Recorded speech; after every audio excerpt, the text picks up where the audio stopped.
Hello everyone, it's Jean here with the Inky Studio, and today I'm going to be working on this little pink Christmas mini, well, it's a journal slash daily slash photo album. I mean, it's whatever you want it to be. And what I have done, I think the last time I just had the cover and spine done, and so I went ahead and sewed in the signatures inside. And I used a method that I'm not sure I've shown for a long time in using graph paper and how I use graph paper to put in signatures. So I am going to, I recorded it and I'm going to play it here today, and either I'll play it next or I'll play it at the end of the video. I haven't decided which way I'm going to go. And what I want to do today is I'm going to also work on the cover, and I will go ahead and show you that portion, and I'll probably do voiceover for that. And yeah, so we're coming right along with this little journal. I'm going to start with some graph paper, and I cut the graph paper the height of my covers and in between the covers so that it is as big as my spine is, I guess. And then I folded it 2 ways and found the exact middle, spaced out my signatures evenly by counting the little squares in the graph paper, marked those, and then marked the rest of the holes spaced out as well, so that you've got, in this case I have 5 holes. If you're doing a 3-hole punch, of course you'll want to do your 3 holes. Now I'm placing it back there on the spine, and it making sure it's covering the spine area and not overlapping on the covers. And I'm going to go ahead and poke in the holes. The nice thing about poking holes into fabric is that it's easy to cover, change them. I mean, the fibers, tend to relax and go back over the hole pretty easy. Now you can punch all the holes at one time in the spine. I like to do them one signature at a time because I find the holes stay open a little bit longer and better. And here you see the one hole is a little bit too over, and I just take my fingernail and kind of rearrange the fibers and poke a new hole. Makes it pretty easy when you're working with fabric. Now I really want to extend that hole. I'm pushing my punch into its fattest part, and I'm coming in from the other side as well, because like I say, they close up pretty quickly. So that's why I'm just doing the 1 row at a time.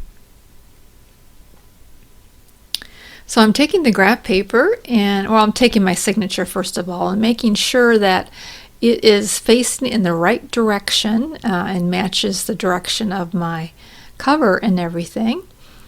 And opening it up to the center, and I will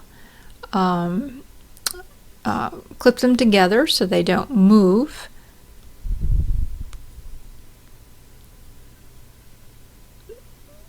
Then I'm going to take my graph paper and the row that I just got done punching, I'm putting my graph paper in the middle. It's going to hang over a little bit on each side of the signature because the pages are slightly smaller than the cover. And I'm going to go ahead and punch my hole, repunch them through the graph paper into my signature. Now, do notice that I have labeled the top of my graph so that I know on the graph paper where to lay it on the top. And this, by doing it this way, you can be a little bit more exact with all of your hole punching. And this works well in any kind of a spine. It doesn't have to be a cloth, of course. And so we'll just sew them with a 5-hole pamphlet stitch.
And so I put a square knot in the middle, and voila, we have a signature in. And then I just continued with the rest of the signatures. Now I'm going to be putting the cover on, and I really liked this doily. Beautiful crochet around a little piece of cloth there. And I'm going to attach it with Mod Podge. And I don't like using Fabri-Tac all the time because it sometimes can be shiny and come through. And even though I'm putting something over this space, it may not cover the whole thing. And I'm only gluing in that cloth section because I don't want any kind of the glue shining through the lace. And even the matte Mod Podge does that sometime. So I'm coating some more Mod Podge over it. Now do be aware that when you do this over paper, the paper underneath will crinkle a little bit. So I would only do this if I knew I was going to cover it with more or with something. And then I'm going to go with my glitter glue, and I'm going to just glue the most dense area of the crochet all the way around. And that way it'll stay down nicely and it won't see through. Then I had a tag and I cut out a shape, but there's some lettering down below that I'll have to think about covering up. But I really liked that little tree in the center. I thought it was so cute, and I have a little shiny, it's not made out of glass, but it looks glassy, little ornament, star ornament to put on top of it. So I want to add a little bit of interest. So I'm going to put in glue on a little bit of ribbon.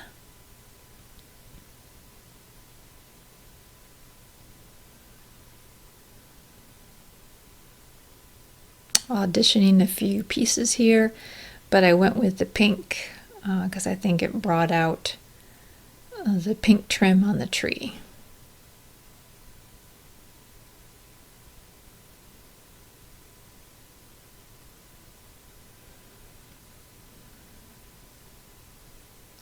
Just going to use a little bit of Fabri-Tac on the back. Now I did mount this on cardstock, so I cut out the tag that was out of cardstock, and then I cut another piece with my die cut to glue them together, just to make it very stable.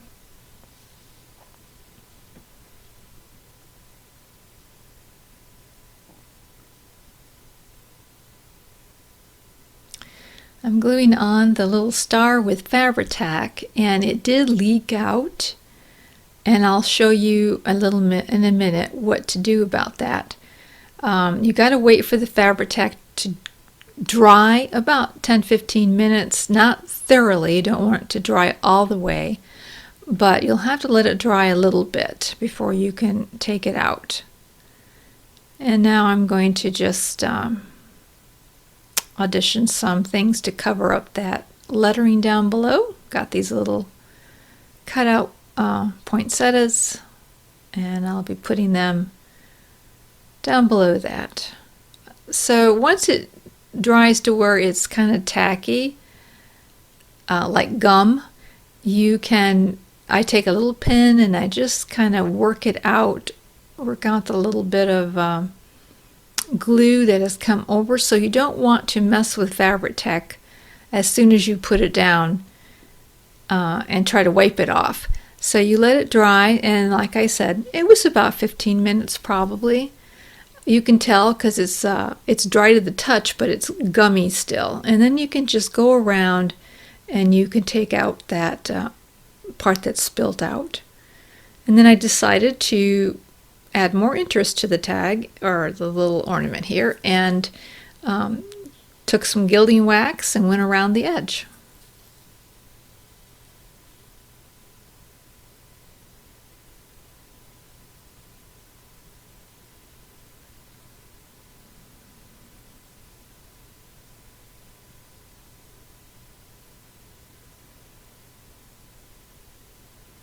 So that's completed, but I felt there needed to be more layers, so I have this pretty little part of a doily, and I thought that would set that off. And it's a different color than the background doily, so that it stands out a little bit better.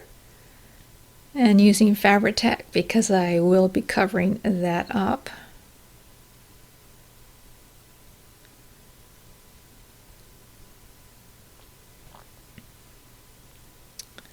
And I'll go around just like I did the other doily and just glue that section that is thick.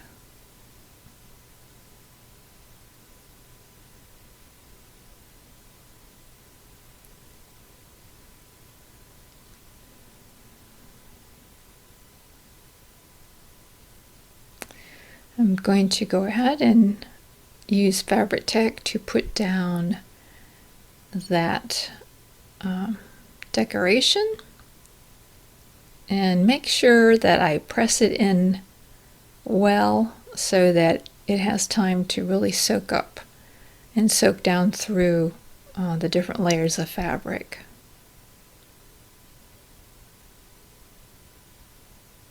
And we'll add our little flowers, and the little cover will then be complete.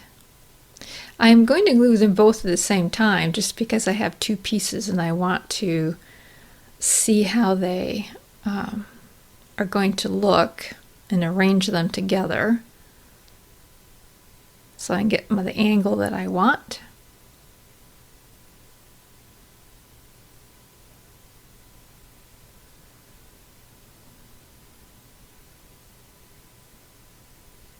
Please make sure that you like and subscribe to this video. It would just help me out a lot. And there you go. The cover is complete. Alrighty, so there's the cover. Looks so cute. Really like the way that turned out. I did also want to say that what I'm putting in here, because of the measurements of this particular journal, regular 8.5 by 11 inch paper doesn't really fill it the long way. So I have put most of these pages here is sketching paper from a sketching pad, and it is, I believe, 9 by 12. Excuse me, 9 by 12 measurement.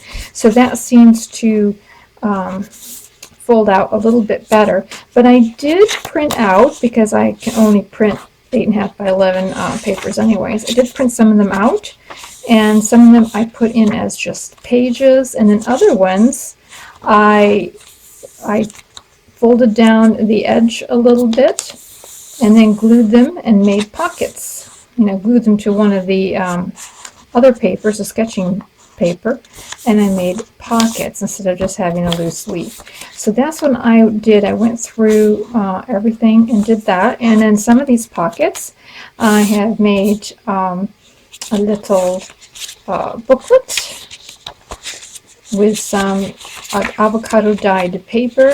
Now some of these are avocado dyed, but I found it really difficult to dye the sketching paper. So a lot of it's white and then some of it's avocado dyed. And I'll just slip that in there. And so I will list down below the two kits that I am using in here. And yeah, that's what I have so far. I am going to make some more little pieces of ephemera to go in here and everything, and update you soon with that. Thank you so much for viewing, and you have a great and crafty day. Bye.